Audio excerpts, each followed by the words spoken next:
Volume of a right rectangular prism and a right rectangular pyramid. So if you've got a rectangular prism, its volume is equal to length times width times height, because the length and width may not be the same like it was with the square in the previous example. So it's length times width times height.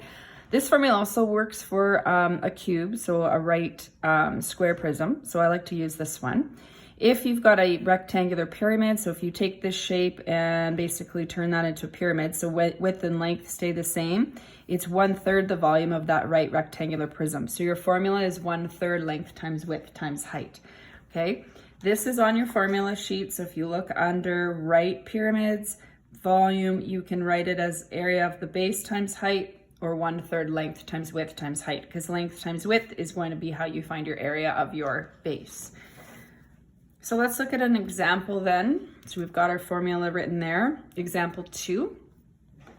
Determine the volume of a right rectangular pyramid with base dimensions 5.4 centimeters by 3.2 centimeters and a height of 8.1 centimeters. State your answer correct to the nearest tenth of a cubic centimeters. So we have a diagram drawn for us to help us with this. So we've got our length and our width, and our height's already given, so that's nice. We don't need to use Pythagoras theory to calculate that. It's already given in the question. So always start off by stating the correct formula. So 1/3 times length times width times height.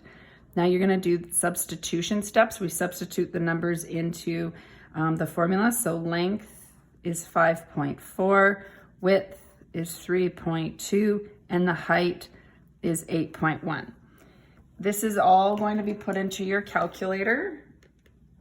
Again, with the 1/3, I find it easier to multiply these three numbers first and then just divide it by 3. 1 times that doesn't change that. So for example, I would type in 5.4 times 3.2 times 8.1. I'm going to hit equals. So that's what this would be the volume if this was a prism. But now I have to cut that, divide that by 3, which is the same thing as timesing by 1/3. So divide by 3, and you get 46.656. And again, the unit would be centimeters cubed. Now, when I read my question, it says nearest tenth. Tenth is 1 decimal place. So we're going to write that this 5 rounds that 6 up. So 46.7 centimeters cubed. And again, remember your units, remember the little cubed part of that unit.